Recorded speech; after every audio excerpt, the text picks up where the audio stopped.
Thanks, Victor. So the class is full tonight because you have midterms? Is that what it is? I was like, wow, this many people came to fill the seats for me? It's like, I'm not that exciting. So as Victor said, my name is Ian Walsh, and I'll give you guys some background. I was really trying to think about what I wanted to talk about today. Some of you might fall asleep on me. That's okay. Hopefully somebody leaves here a little bit inspired, and I think back like the things I would have done differently. I'm older than you, but I'm not that much older than you, so I remember pretty clearly what I did wrong and what I did right when I was your age. So where I am now is I'm a private lender. I've vested interest in 3 or 4 major real estate companies in the city outside of my lending company. And I've kind of been around this space a little bit by design and a little bit by just the way I am, I guess.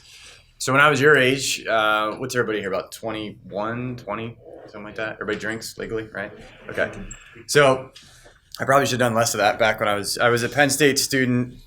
Man, I did everything wrong, right? Like I cheated, I missed classes, everything I shouldn't have done. And I wish looking back that I had a 4-year head start, didn't waste $200,000 on an education, and got into real estate. So I actually I cut my teeth in business when I was, I worked for a student painting company. You guys still have those around, like student painting companies that hire students like in the summers and stuff, and you run like your own business? Does that still exist? Yeah? No? Okay, all right. Well, they were pretty popular back when I was in college, and it was like run your own business is what it was. I stayed with it, said make 8 or 10 grand in a summer. Back then that was a lot of money. I don't know if that still is or not, but it was a lot of money when I was in school about 15 years ago.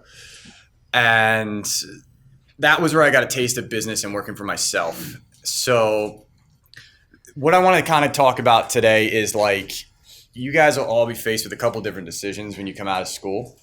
And some of you, not everybody's designed to run their own business. Not everybody's designed to be a real estate investor by nature, by mind, by a little bit of craziness at times. But you're ultimately going to have a few pivotal moments in your life where you're going to look back when you're maybe 25, maybe 30, maybe 35, and you're going to go, am I in a cubicle right now? And am I in my life where I want to be? So in order to decide if that's for you, you can grind out the next 20, 25 years of your life and make 50, 60 grand. And that's okay. I have no problem with that. But that wasn't for me at that time. I read a book. Recommend anybody that hasn't read it. I'm sure if you haven't read it yet, you will. It's called Robert Kiyosaki's Rich Dad, Poor Dad. And it kind of turned me on a little bit to real estate investing. And that was where I also decided like what money and success was going to mean to me at that time. I was probably about 22, 23. And I remember, how much do these guys know about like assignments and all that kind of stuff? Is that foreign language? Okay. So I saw there was a clip in there of how to make 40 grand in like 30 minutes in real estate investing. And I'm like, I'm going to make 50 grand this year with this job that I have coming out of school, and I can make 40 grand in like 24 hours. How do you do this? This sounds insane. So I learned it, figured it out, and actually built a wholesaling business. That was the first thing I did. It was called wholesaling, where I signed contracts. It's kind of like being a realtor, kind of not.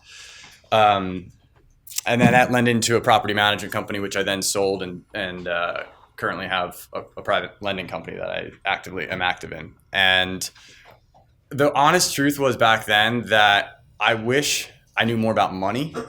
You guys are in finance, like this is real estate finance. Probably really the thing you should focus on right now is understanding this class. I'm not sure what they're teaching, but if it's anything finance related, it's worth your time. Because everything else, it's amazing how many times a day I see maybe 30, 40 leads a day in my business. How many people don't understand basic finance and math, trying to ask for $250,000, $300,000, hey, would you lend me 200 grand on this house, 300 grand on this house? And I'm like, you don't even know the numbers. Like, you don't understand it. This is so basic. So looking back, I would have paid more attention to my finance class. I would have probably majored in finance instead of cheating my way through with economics. I had like a 2-point-nothing GPA. I wasted all my parents' money. And I really wish I focused at that time on a class like this or something like this that really brings use into where you guys are going into your next couple of years. Because college was amazing. It was really fun for me. But, the lack of responsibility that you have to have at that moment is never like that again in your life. And you're going to come out of school, and no matter how cool you think you are now or not cool, and I thought I was great, right? I thought I had everything figured out, that you realize real quickly when you get thrown into a $50,000 a year job with $200,000 in debt. This is a long process unless you change that moment. So understanding money and numbers is super important, and the earlier you can do that. If I had like a 5 or a 10 year head jump on what I do now, I would have reinvested that money in 5 or 10 years at the speed I invest in right now.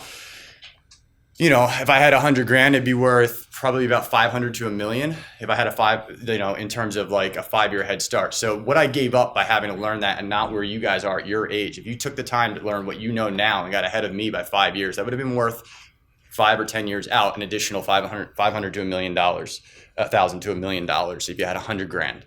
Does everybody understand that? Like how significant that amount of time is? So not only do you come out of here with debt, you have a $50,000 job, you have a moment, you can take that opportunity and understand investing and get in there and dig. And then if you understand how to reinvest your money very quickly, you know, 5 or 10 years in our business is really, I think it's like 20 years is your 10x multiplier, meaning if you know how to invest at like a 18% rate, your compound interest, you guys familiar with compound interest? It's God's greatest gift to the finance world. So if you understand compound interest and you can compound your money over the course of 20 years, there's nothing else you really need to understand besides like you run that math and you go, it's going to take me 3 lifetimes at my $50,000 a year salary to sock this away if I don't invest this correctly. So compound interest is an amazing function. So if I had a 5-year head start on what you got, where you guys are now, I would have focused harder.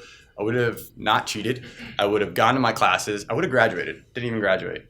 So all those things that I did wrong, I would have done differently. So where you guys are and girls are now, you know, do whatever you want, I guess, with the opportunity that you have in front of you. But understanding what you're going to, maybe somebody will remember this in 5 years and go, man, I'm glad Ian said that. Or Daniel, I know Daniel's, he's actually comes to the office and he actually works in the office of one of my companies is, you know, I think he saw it at an early age. He was like, I'm in the property management field. I want to come to the property management company and see what it's all about. I think he gets it. And it's interesting to me to see like which students grasp it. And I really hope for the best that you guys understand when you come out of school, you're going to have a decision to make. And you're either going to learn 5 years in, 10 years in, 15 years in, whether you're going to like your life at that moment or whether you're going to focus on money. And here's a good thing, question or thing you hear people say, money doesn't buy happiness, right? You get that comment a lot. Here's the truth. It definitely helps. Okay. It definitely helps a lot. So, and I'm going to give you an example. I was thinking of this driving over, like where it would affect you guys right now. So some of you in here probably come from affluent families. Drexel, it's an expensive school, but your family pays maybe cash and you're not even thinking about, you come to class and that's it. Your family paid cash for your education. That's the deal. That's okay. That's your card you were dealt. There's other students in here that work 2 jobs to pay that off while they have class, while they have this, and they're growing a sense of responsibility to that money at an age that's making their life more hectic than the other person that has all that money, right? So money facilitates business relationships, physical relationships, schooling relationships. Having that is really important. And that's really the only reason you guys are here, right? Is anybody not here to get a good job and make a lot of money? Like if you're not here for that, tell me what you're here for. Especially in real estate finance class, that's the reason we're all here. So I guess you guys understand how important money is to me, because the only thing I learned about in lending at the end game was money. Like I don't care about flipping a house. I don't care about the construction function of the house. I don't care about any of that. I care about how much the bottom line is gonna put in front of me. So the sooner you guys and girls understand that or grasp that or want that, honestly, where you can go kind of in your life, the trajectory is significant compared to if you fight that, if you're scared of stepping out of that position in maybe and I don't want to knock on anybody that's going to have a type of cubicle job. I just want you to be able to ask yourself the question when it comes time, like, am I willing to take the step to get into real estate investing, or am I willing to do something that's outside the box and take the skills that I learned in a class like this from Drexel and move forward with them, or am I going to just plug and play with what I'm doing for the next 10 years, 15 years and end up in the race? I can talk to you guys about anything you want to know about real estate investing. I have definitely had my own set of failures along the way. I've made my own set of mistakes. I was not willing to quit at any given time. That was always something with me that was like, there was just nothing that was going to get me to quit. Probably my drive. I made a lot of stupid mistakes for sure. Most of you in here are probably smarter than me. But through experience, you gain, the ability to protect your money. What interests you guys? Like, what do you guys like to? Who's here for real estate, and who's here just taking a class because you have to? Like, legitimately here for real estate, you're interested, you want to be. Okay, so what do you want to do in real estate? Do you have any idea? I work in acquisitions. Okay, expand on that. Where? Post Brothers. Okay, and what do you do with them? Financial modeling for the most part and some market research. Okay, so you're in front of a spreadsheet and looking at deals, or what's the? Yeah, I would say I'm helping to find the deals and then also trying to make it work with the numbers. It's a really good start. And here, okay, both things are great. So those are actually the only two things that matter in our business. Those two things, and here's why. So that was perfect. I didn't even know you, but that was a perfect segue to my next spot. So we're actually not in the business of real estate.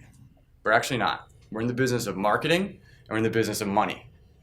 So the real estate function of what we do is very easy logistically. Like building a house, once you've built a few houses, once you've managed a few properties, like you can read that in a book and then you can learn anything in this business in 3 months. But then you go, okay, how do I turn this into money? How do I make this worth my time? It doesn't matter that I know this stuff. It only matters if I can turn it into money, right? Because you're trying to ultimately provide for yourself. So you being what's your name? Steve. So Steve being in a position where he's doing the two things, and I consider, when I talk to my business partner, my hard money company, I say, we don't even talk about real estate most of the time. Sometimes we wing deals off each other and we'll talk about a few things, but we're just a marketing company. That's what we are. And yeah.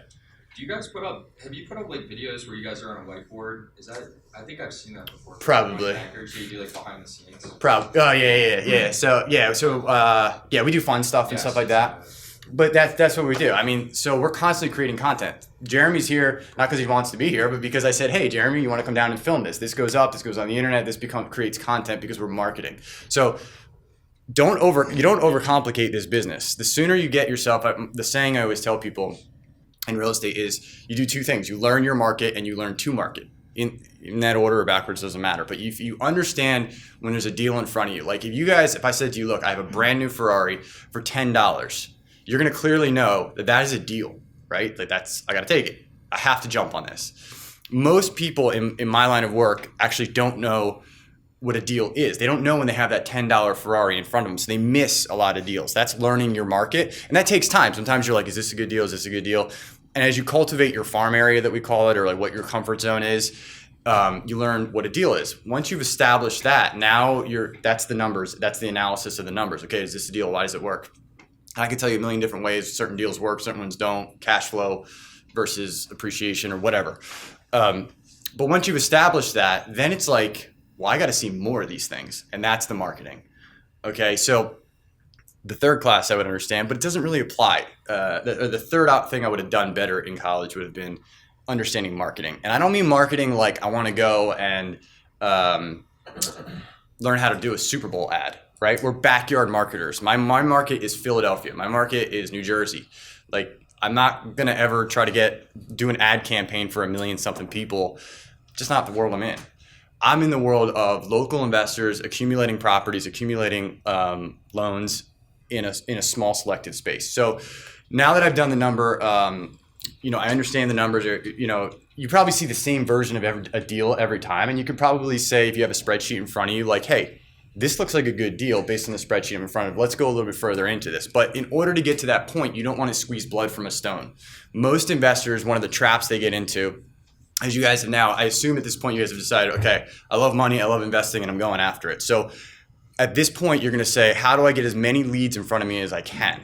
And leads are dealt with by arms. And I was going to come in here and talk about, like, I can talk to you guys about hard money or whatever, but the real thing that you need to know or understand is your lead sources and where do you get them from. And that is something you will take away whether you learn, after you get out and all the blinding lights of all the, you guys ever seen like the courses on TV of like, I don't know, there's like gurus, you go to like their weekend course and they teach you how to like buy the house with a subject to lease option sandwich wraparound, is like these crazy terms that they make no sense. They like to like sell you with the blinding lights up front, but ultimately everything always boils down to, did I buy this house right? Did I buy this property right? And did I buy it low enough in a deal? In order to do that, you need to see more deals than anybody else. The strongest, biggest investors in the city are seeing the most deals, period.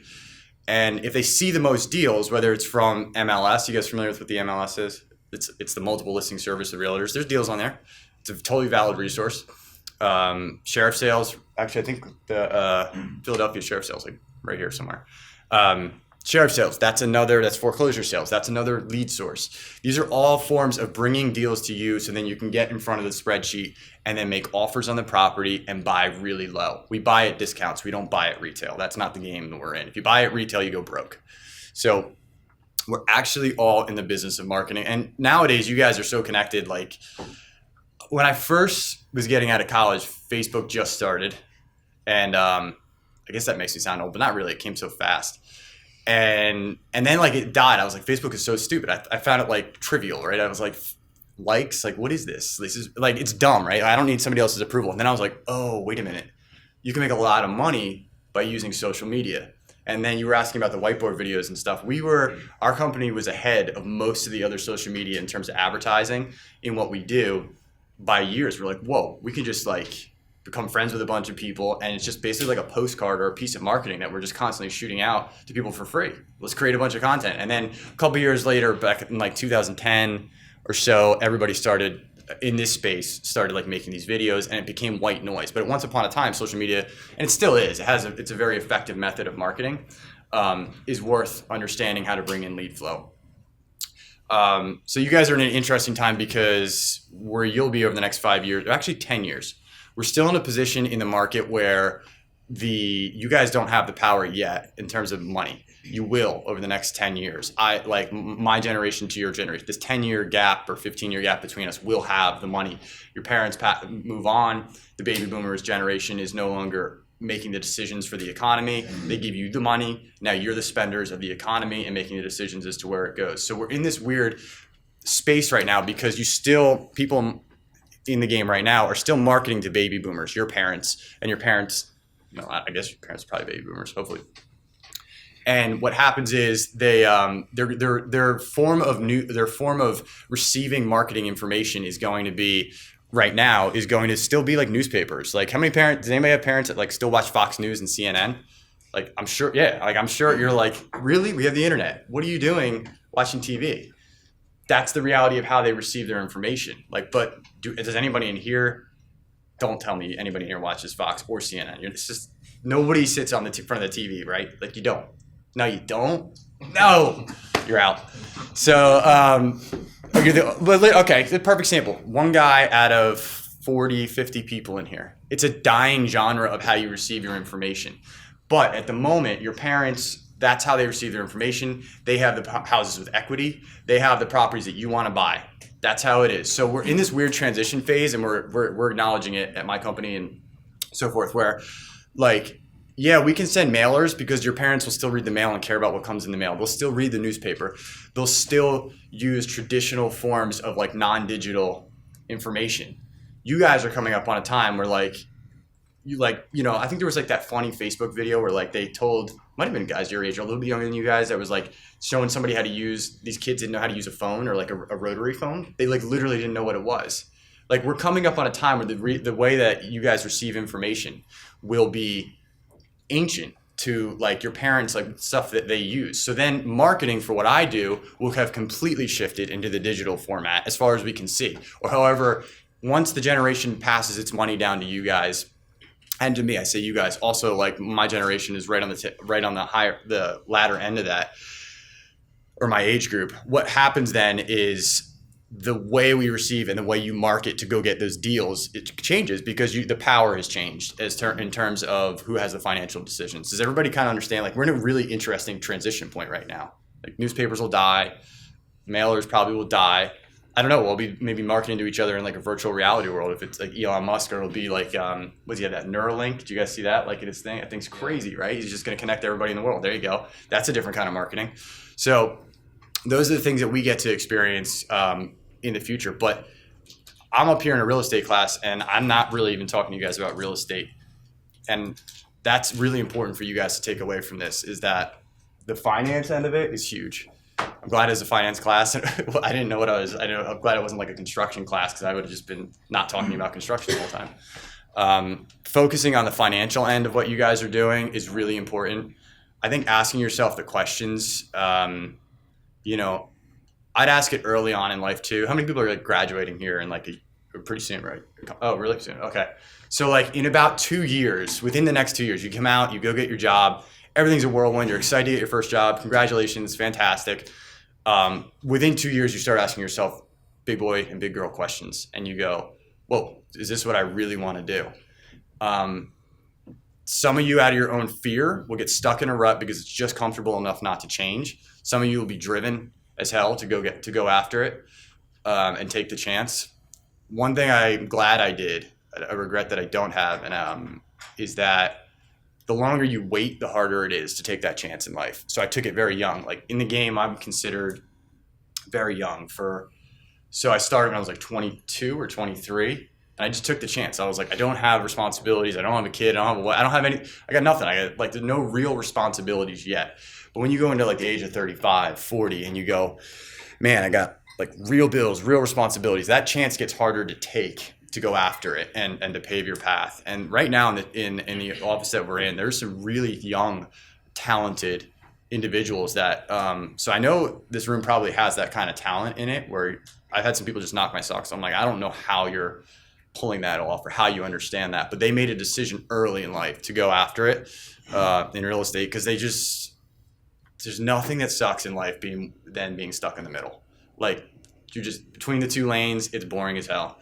Like you want to be in a position where I'd rather be in a whole lot of mess and figuring my way out than in the middle lane, or I'd rather be way on the successful side, but I don't want to be in the middle. It's boring. Yeah. I like what you're saying. Could you elaborate a little bit more on like kind of like what was it? You just watched the video and then did you start the job and then you just quit one day, or like kind of like what was the process of that? So I came out of school. My initial job was a little bit not traditional. Well, so I did the college painting, right, and I worked my way up. It was actually a fairly big company. So I had initially ran my localized company, and then, or like little branch, and then I would oversee maybe 10 other students, and I would go around recruiting. I was doing this for like 3 or 4 years in college. And then as I was leaving school, I read the book, and I also realized that they were going to offer me a full-time job. So it'd be the same thing as if like, Daniel works in our office, and all of a sudden, he comes up and he gets better and better at what he's doing, and he goes, hey, I want a full-time job now. Do you guys have any openings? So at that point, I did take that job. But, okay, so the real pivotal moment, there's 2 things that you can happen in this business, right? You can only lose 100% of your money one time. So don't do it. So in order to not put yourself on a timeline with that, you want to be able to offset your livelihood. Like you don't want the pressure of like, okay, I have $100,000 in savings. I'm giving myself 1 year to make it as a full-time real estate investor. And that's what I'm doing. It doesn't work. Very rarely does somebody pull that off. The stress level gets too high and they end up back in the exact same spot that they're in. I see that all the time because they think they're going to make this hero move and beat all the odds and all that kind of shit. So what you're asking me is, when do you make that decision? So what happened was I realized like your day job creates a lifeline for you. It buys you time. It gives you ability. You cannot be afraid of work at all. You have to go, I'm willing to burn the candle at both ends to make this work. I'm willing to do it at any cost. So I'm working what I was doing during the day, but because that was providing me an income, right? I had to live, I had to buy, I was giving myself time to learn the business and understand it. But immediately, like when I punched out, bang, I'm onto the investing. And I would do that around the weekends, at night, whatever it took. The time that I knew that it made sense was, I remember this mentally, it was, I said, if I, for 6 months, can outpace my day job with investing, and it was wholesaling at the time. So that was my commitment to myself. If I can outpace it consistently, because you have one good month, that's not the time to quit your job, because you might just have one good month and you're like, in this business, one good month can mean a couple $100,000. Like it's a lot of money, but then you're like, if I have no business for the next 6 months, you're living off that. So I needed consistency of like 6 months to outpace the income that I was getting from my day job. And at that point I said, it was like a no-brainer. And then once I outpaced it, I said, I can make it in this business. I know I can, I'm making it in this business. And it was actually the day job that was actually hurting me in terms of taking time away from my ability to do investing. So that was kind of where I made the jump. Okay. Yeah. Good question. A lot. That's a really good one, especially where you guys are faced. Yeah. So I work in property preservation. I've been there about 3-4 years at this point. Yeah. When you say wholesaling and everything, Yeah. do you mean the properties that have work that needs to be done with them, or do you move in ready type homes without any furniture? I don't do move-in ready. Not my world. So wholesaling is, by definition, is like, so It's when I buy a property at a certain price. So you do preservation, which means you work with a lot of REOs, right? Real estate owned bank properties. So a lot of those are coming to the bank, back to the bank at the price they put it out. They're probably going to take a haircut on a lot of those. A haircut means they're going to take lesser than the amount of money they initially lent. The houses are probably not in the greatest of shape for the most part, right? They're a little beat up. Well, what you're trying to do in wholesaling is like, I go to you, and don't try this with a bank until you get a little more sophisticated with it, because banks are usually fairly smart and they don't allow you to do this. But there's a reason. They have a specific clause in their contract. Wholesaling is when you have a contract that I go, okay, the house you're looking at, I'm going to make a $50,000 offer on it. I know, because I know my market, right? I learned my market. I learned how to market. I learned my market. I know that thing is fixed up, fully renovated. It's worth $200,000. Well, if I get it at 50, and I know there's another investor locally, another guy flipping, that will buy it for 70 at the same condition because I got it cheaper than he would, and he'll do the renovation and so forth, there's a $20,000 spread in there. Right. Okay, at that spread, I then have the rights to assign the contract. So you're actually not a realtor. So basically, I put the property under contract with you. Let's say you're selling it. At that time, I know that Victor's going to buy it for $70,000. But the deal right now is between me and you. I have the rights to that, to buy the house first. I have the rights. I put the deposit down. Instead, I say there's an assignment clause in the contract that says you can and or assign the property. And then I say I'm going to assign this to Victor. He's going to close in 30 days. And I'm giving him the rights to assign that essentially for $20,000. He buys it for 70. I have it under contract for 50. There's 20,000 in between. It goes on the closing document called the HUD as an assignment fee, consultation fee. It's a whole different world. But that's how a wholesale job would work. It's very rare that you wholesale retail, like move-in ready house. Like one of the best things I heard was when you walk into a house and you can like smell cat urine and there's roaches, that's the smell of money. Period. Like it was an old time flipper because nobody wants to deal with that house. Do you know nobody wants to deal with it? Boom, like you're getting something at a discount. So it's the reality. Yeah. Is wholesaling allowed each state in the U.S. or is it like varies? So the government has tried to come after a little bit. Now, as far as I know, it's legal everywhere. There's like, in order to make it illegal. So what they've tried to do. I mean, this is the part where you guys can go to sleep. But what they've tried to do, the government has tried to do, is there's transfer tax on properties. Meaning, when I buy and sell a house, I have to pay a tax. If you buy a car, you're going to pay a tax. You're going to sell a car, you're going to pay a tax. Well, I buy the car, it's 2% in Philadelphia. It's very high on each side, 2%. Well, assignment clauses were assigning the rights of a contract. You actually weren't selling a house. So you're assigning the rights of a contract, so there wasn't any transfer tax being paid, and it was somebody who was making money in between, which was the wholesaler. And that the government said, well, we're not having that. So they actually passed a law in Pennsylvania. I don't know if it still stands. It's been a long time since I've assigned a property myself, where they said, no, you're paying on that. You're paying the transfer tax. And the fight was, well, I'm not selling the house. I'm selling the rights to the contract. So it was like this little thing where they kind of got involved. So the government has tried to get involved in a couple different areas, but at the essence of what it is, you have the ability to sell a piece of paper and give those rights. You're selling the rights to another individual. So there's nothing illegal about that. And the government's been trying in many different ways to get, it can be a little bit of a gray area. So I'm not telling everybody here to run out, like understand what you're doing. But we wholesale hundreds and hundreds of properties. So with no issue, there's nothing illegal about it. Do you use a real estate license or any other sort of license? Nah. Nah, the only reason I carry a license, but the only reason I carry a license is because I don't believe you can be in this business without having access to the local MLS system. And the local MLS is how I run all my comps. What I do for a living is, besides present, I just sit in front of a computer all day and I love it. Like I just love it. I run comps. I go, wow, that looks like a good deal. Great. Fire the numbers off. That's what I do. But I have to do it inside a trend. MLS, which is the local MLS system. It's the only reason I don't think I've ever bought or sold a retail house with a license. Other than that, you don't need a license. So when you're wholesaling, you said you're going to eventually sell that contract or however the vocabulary term is for it to house flippers like Victor, you said. So yeah. How did you build up that network of vendors? So interesting. So I got in the business when the world was ending in 2008. That was when I jumped into it. Good time, I guess, right? No? I don't know. I didn't know at the time. I think if I was 3 months early, I literally started as Lehman Brothers or whatever was getting fire sold. Oh, nice. So it was right then. I'm pretty sure if I had real money in the game, I would have been burned out like everybody else. I would have been kicked to the curb because I didn't know what was happening. Now I know what a cycle looks like. I know when it's coming. I know where we are.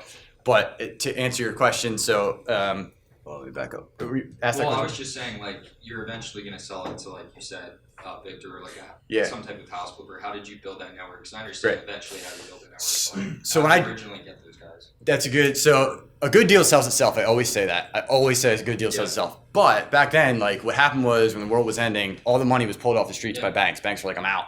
So the only guys that were left were the big fish, like the big players in the city. And it was all these guys that they didn't have pressure in 2 cycles to buy because they've got 700-800 homes they own. And they had all this cash stockpiled while they're watching everybody else like play into this overinflated market.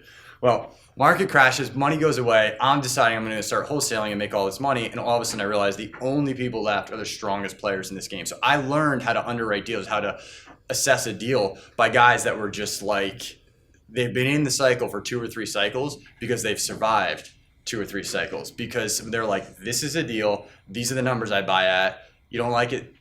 Piss off. Like it didn't matter to them. So I was like, okay, well, if these are the only guys buying right now, I used to do very basic things to go find them because it wasn't like you were dealing with a lot of flaky buyers at the time. One of the best things I had ever done to like cultivate lists of guys like Victor, it's like stay in your farm area. So one of the easiest tips for this was like, I would get a house under contract. I would literally just go into the MLS or public record systems and go, I need everybody within 1/10 of a mile that is a non-owner occupant, which is somebody that has like, that doesn't live at the house, so they have an investment property. I would take out a mailer for $50, like on click-to-mail.com is what I use, and say, I have a house at this price, 12X Main Street. If you're interested at this price, call me. Well, because these were all, I mean, these guys were numbers guys. These guys they were like, there was no selling. I wasn't like selling. I was like, they're either going to buy it on this number or they're not. Well, what happened was after I get a few deals in an area and the same guy starts calling me, now I start going out looking for deals for that particular guy. And now I know what they want. So it doesn't, if it's a good deal, it will sell itself at very basic techniques. Literally, I can't tell you how many deals I've sold on Craigslist. Like just because a good deal, people don't leave money on the streets. The bad deals, people go, oh, I can't find buyers. I'm like, no, you didn't find a good deal. Good deals will always sell. Right now, the level of wholesaler. So the wholesalers, we were at one level, and there's a couple guys I'm really good friends with now that I love where they took the business, but they took it to a whole new level. They do things that I don't know if it was technologically or I was just too dumb. I don't really know, but they're at a different level nowadays. Yeah, good. Okay, go ahead. Yeah.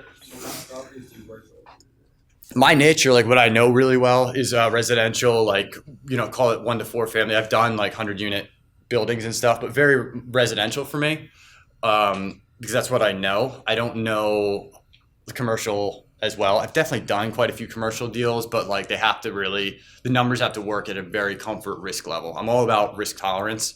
That's my nature, big time. So understand risk tolerance, because what I said earlier about losing your money one time, you just don't.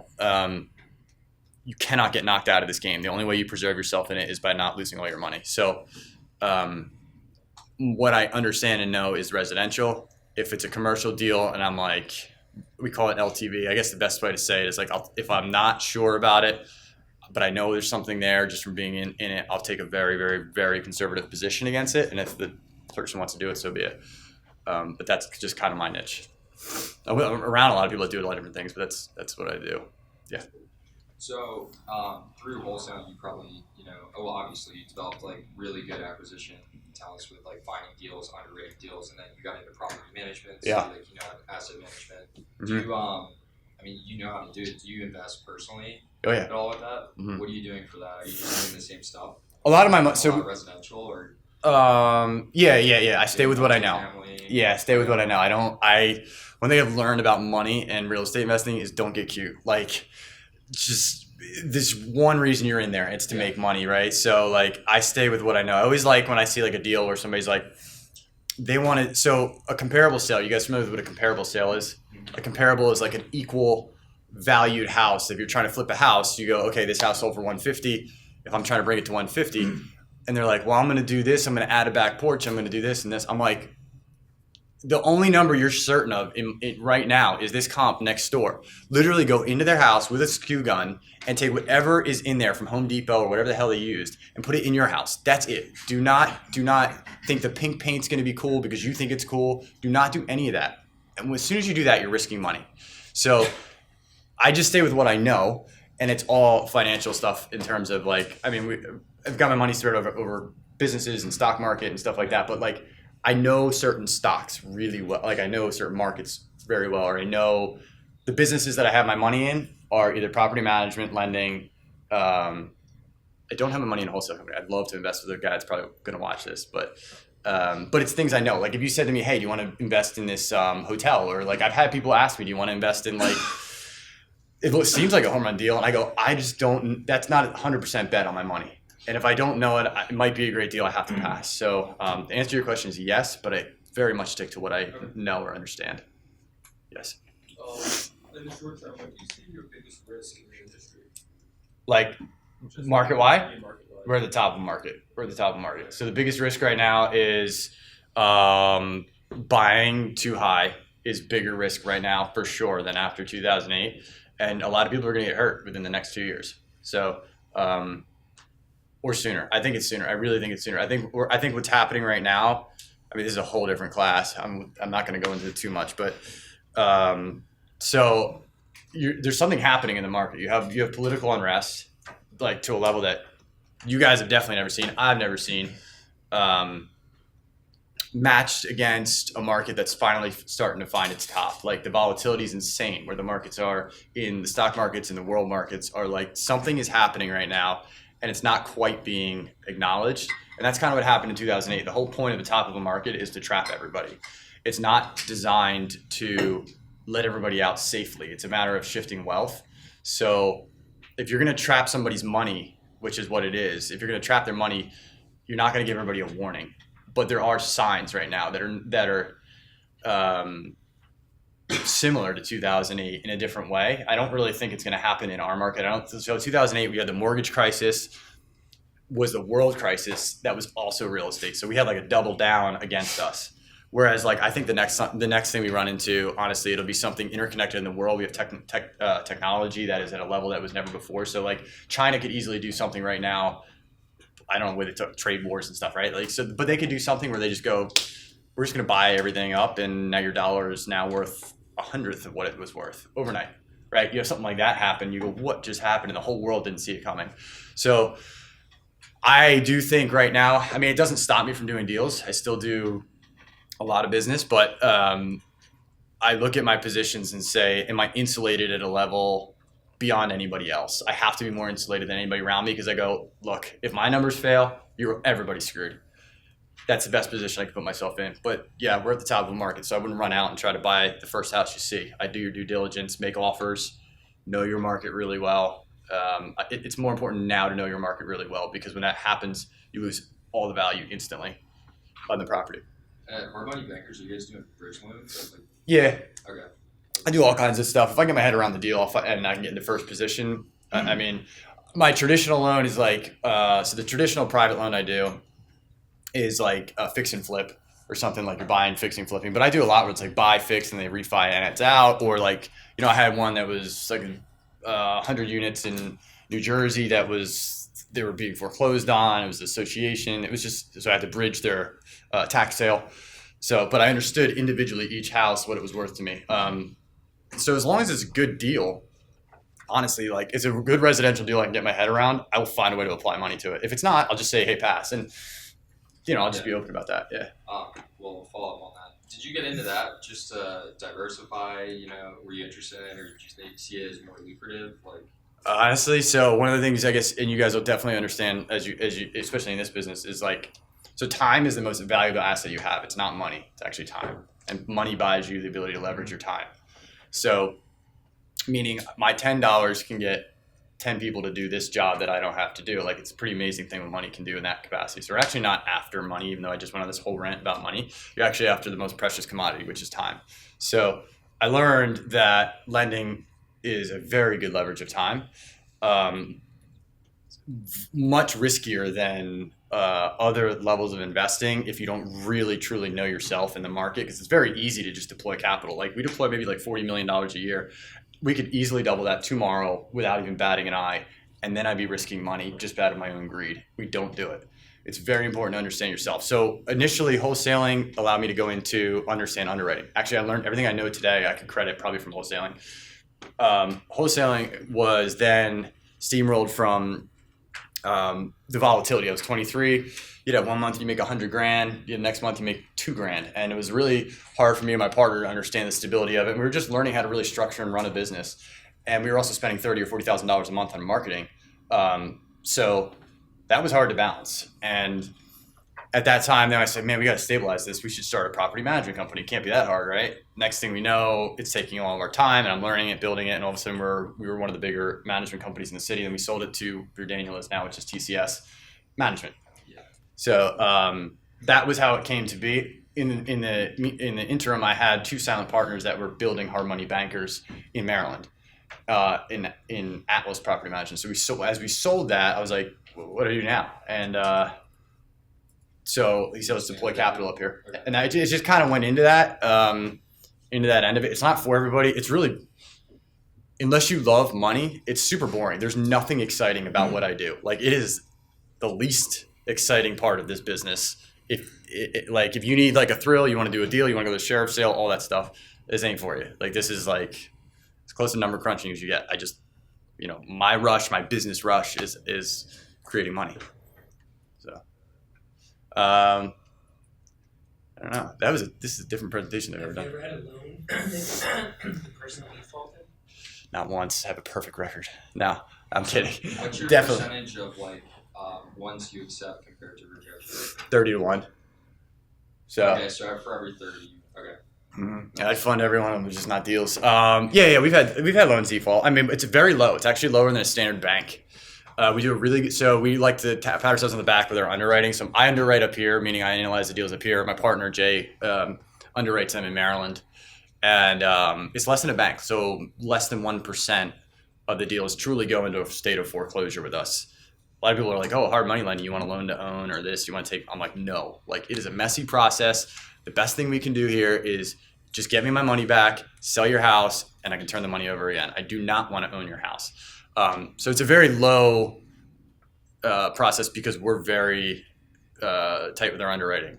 When companies are taking back multiple properties, they screwed up their underwriting. It's very low with us. Default though, like if somebody like late pays or something, sure, that can happen. But that's not into the foreclosure state at that point. We really try to do workouts and stuff. Yeah. Did you raise a lot of money before funding online bankers? So that was, my partners really did a really nice job. So there's two different business models for private money. One is like bank leveraged money, which is institutional. We decided not to go that route because then you're subject to the banks. We did the hard way, which is partner money, private money, family money. But initially when we first started, it was really hard to raise a couple $1,000,000. But we've done 2,000 loans or so since we first started. So what happens over time is, all right, your first investors you're working with, you return them their money as you stated. They realize who you are. You build a relationship. Well, usually these investors, they're not giving you their entire bank account to begin with. Like, we have investors that are worth hundreds of millions of dollars and they give you like $2. But the next time you come up to them and they have a check as returns they wanted, they're trying to give you another million and another million, another million, and then you get to a point where, and you'll hear this saying as you guys kind of get older and stuff. It's like when you don't need money, everybody wants to give it to you. And when you do need money, nobody wants to give it to you. So you kind of go through that cycle. And it's taken us 10 years to be as liquid as we are in terms of having the ability of the relationships with the investors and the capital and so forth.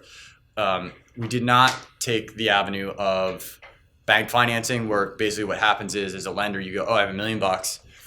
You go into a bank and say, bank will give you like 10-to-1 leverage, right? $3 million, $30 million instantly overnight. Problem with that is it's a sexy business because the rates are historically low right now, or they are coming out of that. Well, it was sexy to banks because banks are like, holy cow, we can lend out at 3% and make 15% on our money. Like, it was very sexy. They're starting to pull away, which is the signifying of a top of a market as well. If banks go, it's not interesting anymore. Problem is, if you have a $100 million line out and you're a company like ours, and you haven't privately raised your capital, and the banks just go, we're not interested anymore. We're going over to oil. Well, you're like, wait, I need that money. I have $100 million in loans out. And then they just pull the line, you're out. It's done. I know guys that happened to in 2008. A lot of lenders got wiped out from that. So we chose to privately raise our capital over 10 years as opposed to use bank financing. It's a very distinct line. That's inside baseball for lenders, if you guys care about it. Yeah.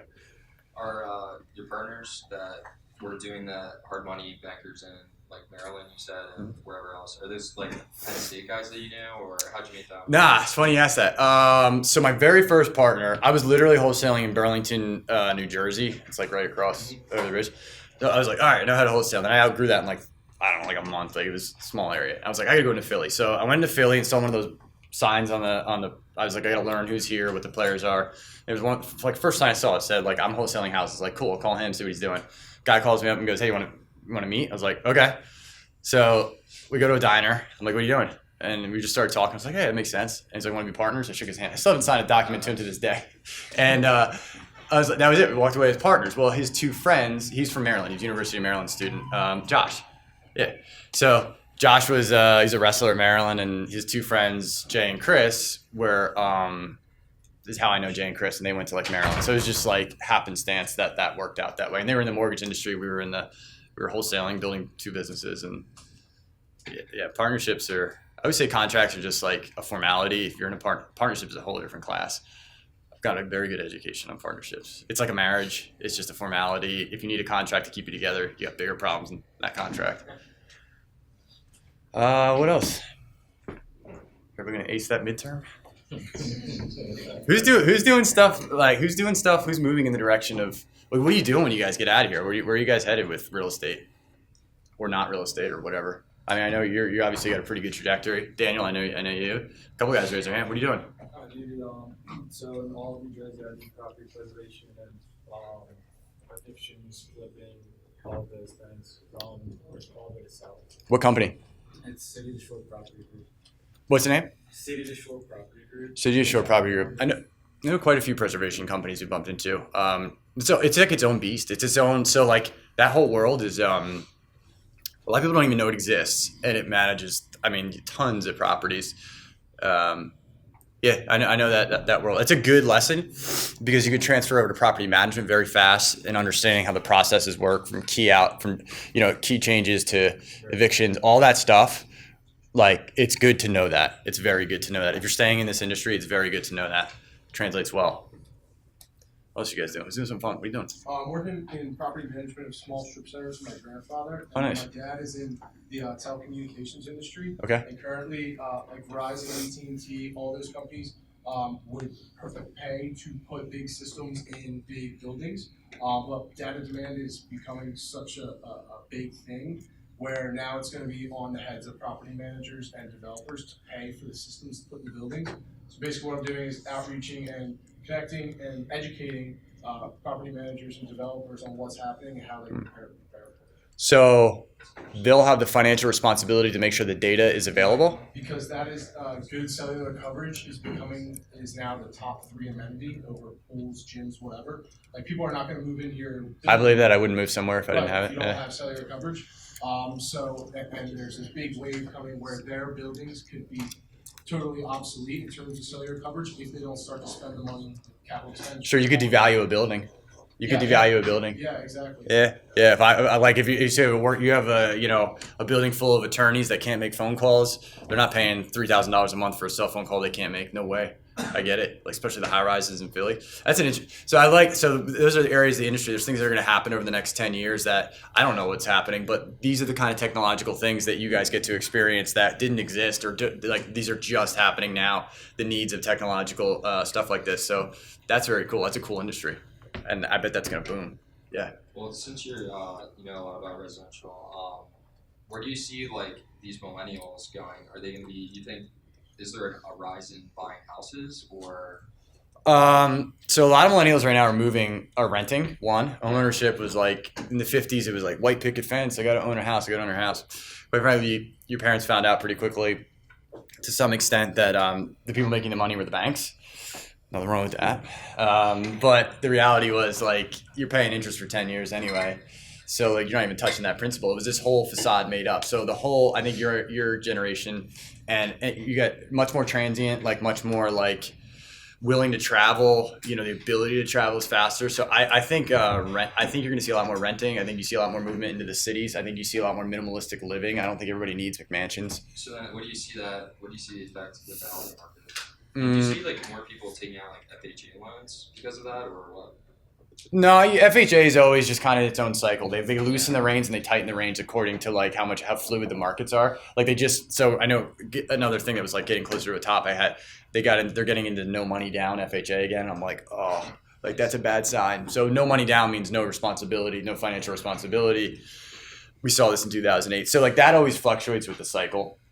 But as far as like the millennials, it's going to be really interesting to see once your parents pass on and they give you guys money, or they, like where do you spend your money at that point? Where do you invest your money? I don't know. The renting market. I mean, the guy that bought my management company, their last name's Aller. You can look them up. Daniel know who they are.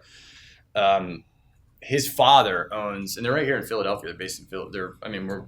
We're second in market. So they own, I think it's like 30 or 40,000 units across the country right now, and they're like top 9 in the country of like entire real estate owners rentals. So they come in, like they'll come in and buy like 1,000 unit complex or whatever. He was actually, that's a guy you can get him to speak here, but his name is Richard Aller, and he basically invented the property management industry back in the 80s. Ended up managing up to like 150,000 units, or I'm sorry, it was like 400,000 units across the country. Helped take the company or merge it public to First Service, which I don't know if anybody has an HOA, but First Service is like a pretty big player. But he would tell you, and he said, and the reason I'm talking about Richard Aller was because we did a market makers event with him, meaning we got him on stage and said, let's ask him some questions like you just asked me, because he's going to have a lot more of a pulse than I am. I know Philadelphia, that's about it, and he believes that you're going to see more of an influx of what I just said. So basically what I just did was I regurgitated what Richard said, pretended it was mine, and then told you that. But the reality of the situation is that man's going to have much more of a pulse than I will, and he believes that you're going to see more of people moving, renting, for sure. He's a good guy. Look up his stuff. Good people for sure. Anything else? Cool.